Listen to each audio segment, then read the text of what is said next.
And when things are already stretched so thin, when we know cost of living is a pressing issue all the way from coast to coast, not just where I'm sitting here in Vancouver, new taxes like this Netflix tax, because that's what it was, this digital service tax, was a bad idea from day one. This is the Canadian Taxpayers Federation podcast where we fight for lower taxes, less waste, and accountable government. As you can probably notice, Franco and Chris are on vacation this week, so we're taking over the podcast to talk about the important news for taxpayers. I'm Gage Haubrick, holding down the fort, fighting for taxpayers in Saskatchewan, and I'm joined by my two wonderful colleagues. First, Carson Binda's out in Vancouver, fighting for BC taxpayers. And we've got a new addition to the podcast. We've got Liam coming to us from downtown Calgary, and Liam's in charge of Generation Screwed, our campus program. We'll hear more about that later. But to get into it, the most important thing that happened this week is that taxpayers got a win. And if you didn't see it, it might not have hit you yet because the Ministry of Finance posted on Twitter late on Sunday night that the government is going to be scrapping its proposed digital services tax. So what that was is the government was going to charge a fee on all the revenue that really big companies like Amazon and Google and Facebook earned in Canada. So that didn't seem too bad, right? It's going to be big companies that are going to be paying this tax. But the thing why it's great that it's gone is first, is that the CTF was pushing for it, doing releases, writing articles, talking about how this tax was a bad tax from the beginning and was going to make life more expensive. It was going to make life more expensive for a couple of key reasons, right? There's some analysis from other countries that had a digital services tax, and up to 50% of the tax, over 50% of the tax, was passed on to consumers, and that makes life more expensive. So it's great to see that this tax is going to be gone, and it's not going to be costing Canadians money as it was supposed to do on July 1st. Yeah, and look, this is a major win for taxpayers, you guys. Look, when this tax was brought in, the Parliamentary Budget Officer, the big brain in Ottawa, did a really deep dive into this. He said it could cost Canadians more than $7 billion over the next 5 years. That's money coming out of your pocket when you go to pay for your Netflix subscription or your Amazon Prime delivery. That's money that comes from Canadians to Ottawa. It's not the bigwigs at Netflix or Amazon who would be left with the bill for this. It's normal Canadians. And Gage, I think that's a huge reason why this is a win. Regardless of why Carney was forced to axe this tax, it is a huge win for the taxpayers who are going to be left paying the tab. I think that's a great point, Carson, because I want to push back on some commentators that I've seen on Twitter and social media recently who are like, oh, this is about how Carney's caving to Trump in trade deals. That doesn't matter for this at all. I'm going to be a little bit blunt about that because what's actually happening in terms of what it means for taxpayers is they're not going to have to pay more money for these services because this digital services tax, when the government first announced it in 2020, was a bad idea then because it's going to make life more expensive, and it was a bad idea when they got rid of it on Sunday because it makes more life expensive. It's a bad tax. So as you said, it doesn't matter at all while the government got rid of it. What matters is that it's gone and the CTF was pushing for it, and it means that taxpayers aren't going to be paying that tax. That's the key point that people need to remember. They're getting bogged down in the weeds with trade negotiations and stuff like that. But for taxpayers, the main point, as we said a bunch of times, is that they're not going to be hit with this tax hike. Because this tax, Gage, was going to make life more expensive for folks, right? We all have a Netflix subscription. We all use streaming services. It's 2025. That's how people our age consume media. And when things are already stretched so thin, when we know cost of living is a pressing issue all the way from coast to coast, not just where I'm sitting here in Vancouver, new taxes like this Netflix tax, because that's what it was, this digital service tax, was a bad idea from day one. So regardless of why Mark Carney finally had to cave to taxpayers, this is a good day for the Canadians who are going to be left with the bill. No, and that's exactly right. So to summarize the full thing, getting rid of the DST, no matter what reason, Carney and the government decided to do it is a big win for taxpayers. It's something that CTF was pushing for because, as you said, it is just a tax, going to make life more expensive. We're glad that it's gone. So that's the good news that we have to share with folks today. Now we got to push back on some other stuff that's looking to shape up to be a taxpayer boondoggle. So Carson, you recently released some polling results in Ontario and BC about the upcoming FIFA World Cup. Now, I don't know much about what's going on with that because I'm in Saskatchewan, and it seems that FIFA didn't really talk about us when they decided where they're going to host these games for the next World Cup. But it looks like it's going to be expensive, and I heard you had more on that. Yeah, absolutely, Gage. Thanks for the intro there. So, for the folks at home who are listening who might not have heard about this story before, in 2026, about 12 months from right now, Vancouver and Toronto are two cities that are hosting a handful of soccer games for the FIFA World Cup. Now, in total, there's going to be 104 games across this tournament. Vancouver, we're hosting seven, Toronto's hosting six. So a small, just a tiny fraction of the tournament overall. But those seven games in Vancouver and six games in Toronto are coming with an absolutely astronomical price tags that normal Canadians from coast to coast are going to be left with long after the FIFA bigwigs have jetted off back to Switzerland, where their headquarters is. So, to put this in context, folks here in Vancouver are going to be left on the hook for about $624 million to host those seven soccer games. And it's not Seven? just seven soccer games, 624 million. Now, Gage, I whipped out my calculator. I crunched the numbers there.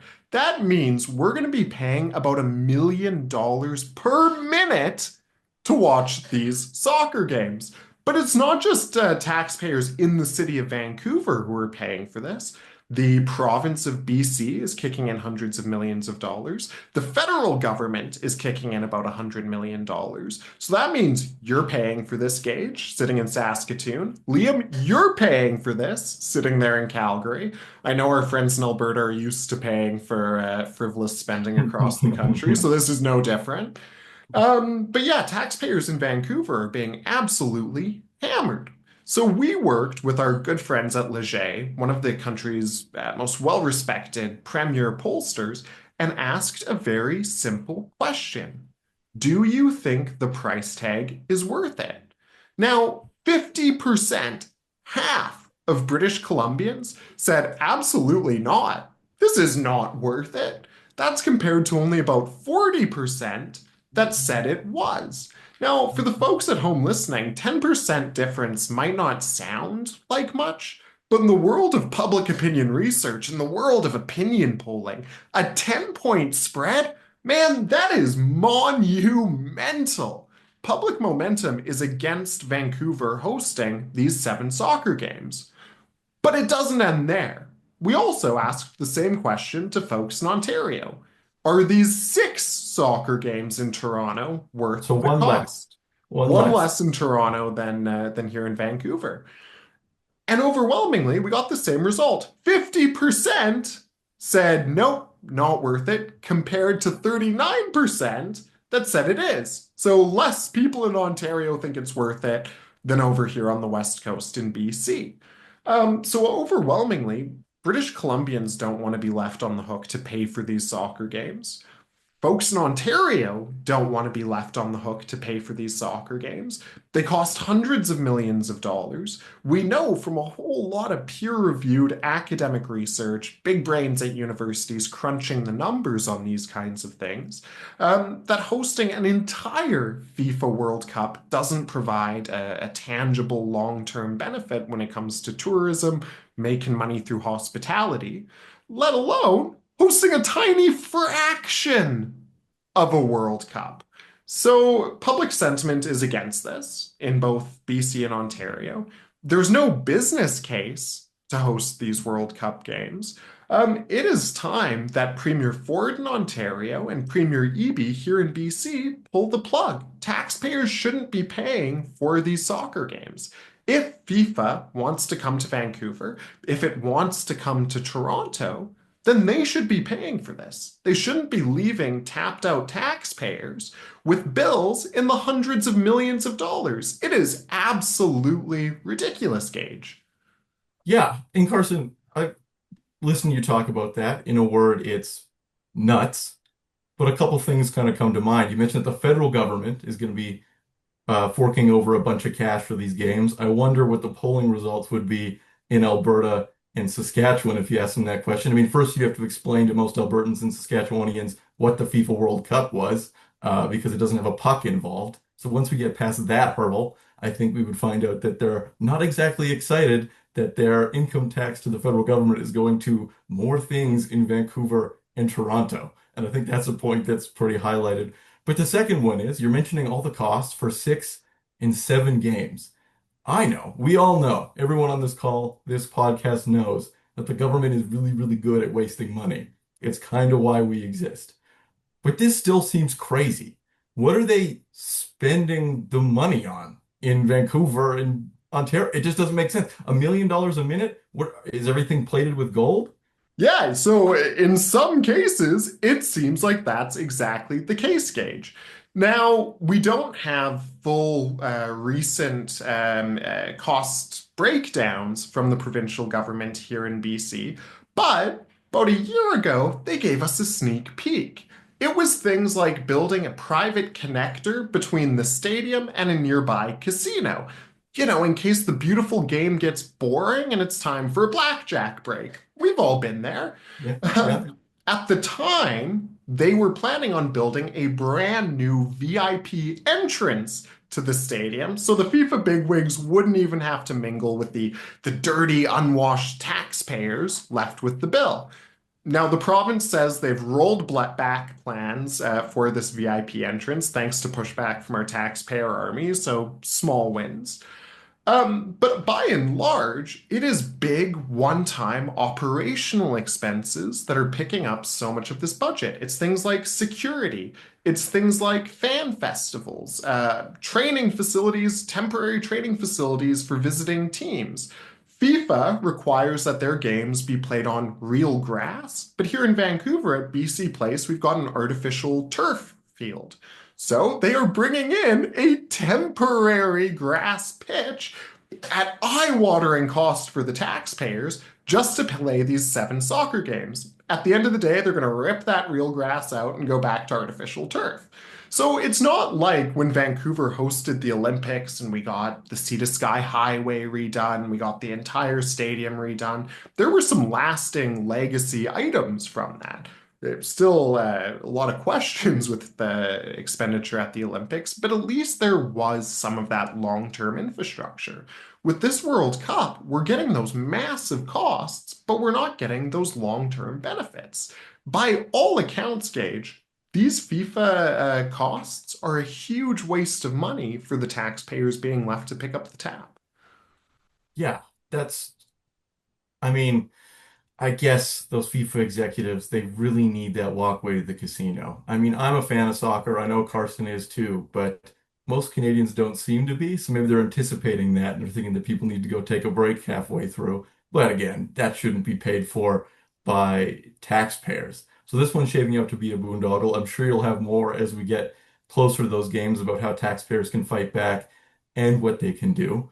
But to kind of switch gears a little bit, I think boondoggles like this are a good example of why Liam's seeing such big things on campus. So to bring Liam into this, he's our executive director of Generation Screwed. So what that means is he goes to universities all throughout the year and talks to students about how they can fight back against high taxes, high debt, and government waste. And those FIFA Cup games are kind of a great example of that.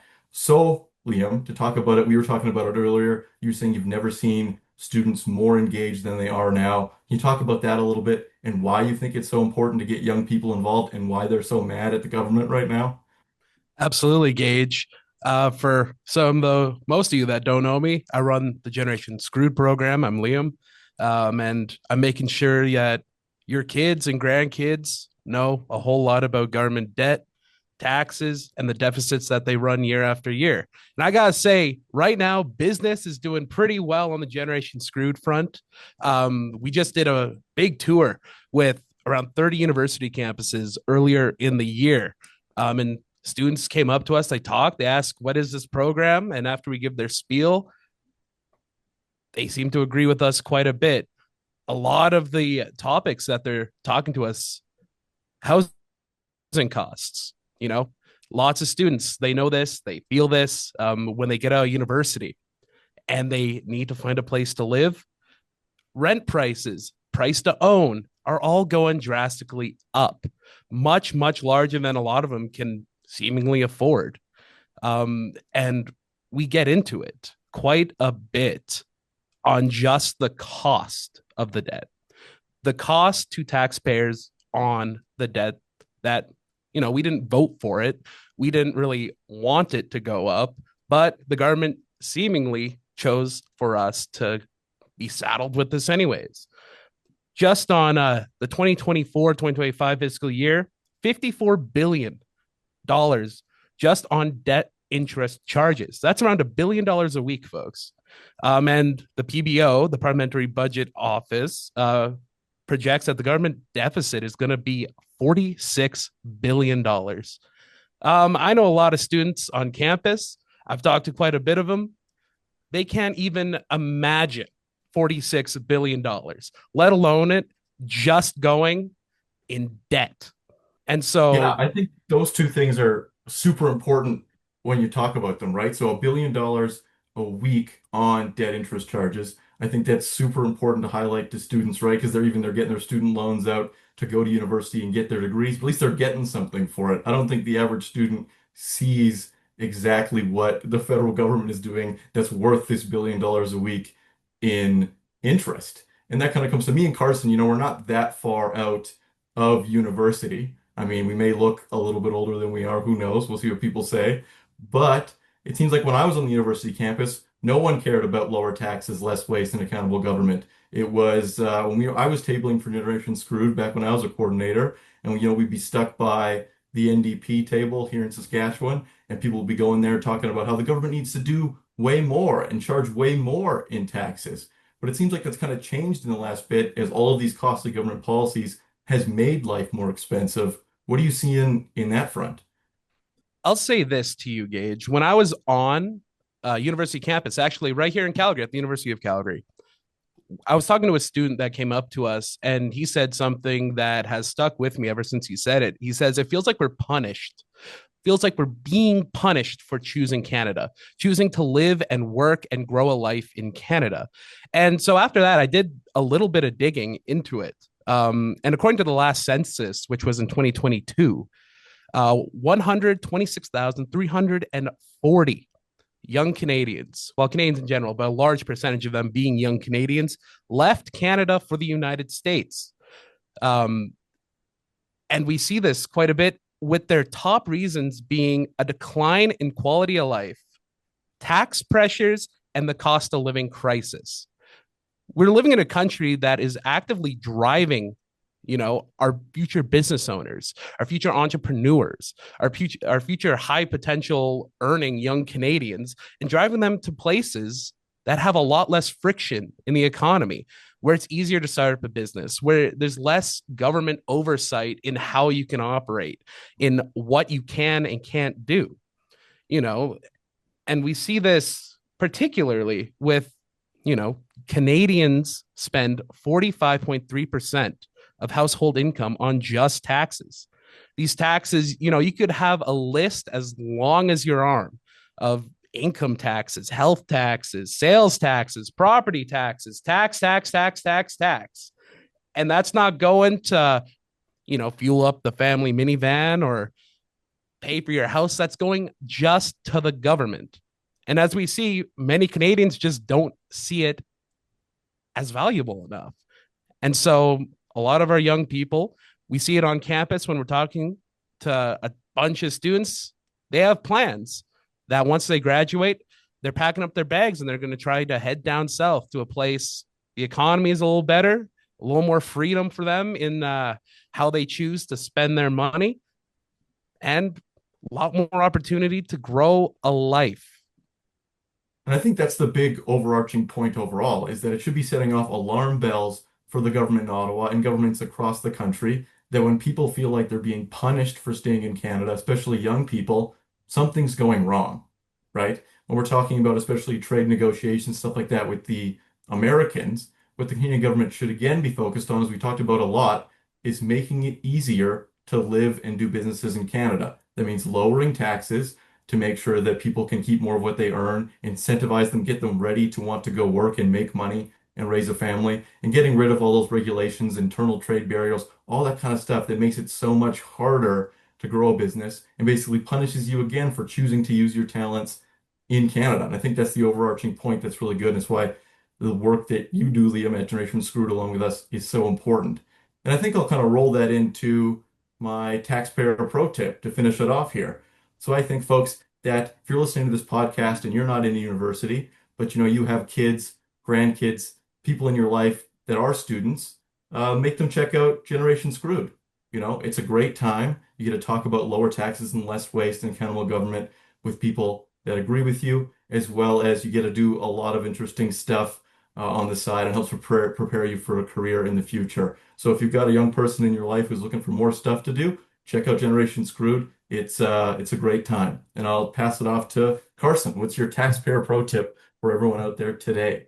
Absolutely. My taxpayer pro tip sounds easy, but some of our politicians are having a big problem with it. To Premier David Eby, to Premier Ford, stop wasting money when you're deep in the red. Both BC and Ontario dealing with massive multi-billion-dollar deficits this year, next year, and last year. Both provinces, taxpayers are spending thousands of dollars, pardon me, billions of dollars a year just on interest payments to service the debt that those governments have irresponsibly racked up. Instead of spending hundreds of millions of dollars hosting a handful of soccer games, why don't you use that money to get our fiscal houses in order? Don't waste money when you're neck deep in the red. It's crazy that politicians need the kind of advice to not borrow billions more and put taxpayers on the hook for it. But Liam, you got yourself a taxpayer pro tip to either people watching, specific politicians, things you want to call out on the government, give a little bit tip to end off the podcast?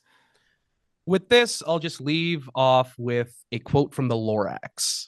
Unless someone like you cares a whole lot, things are not going to get better. They're not. So if you want to see this beautiful country we have get better, if you want to see the quality of life start to increase, and if you want a better life for future generations, get involved.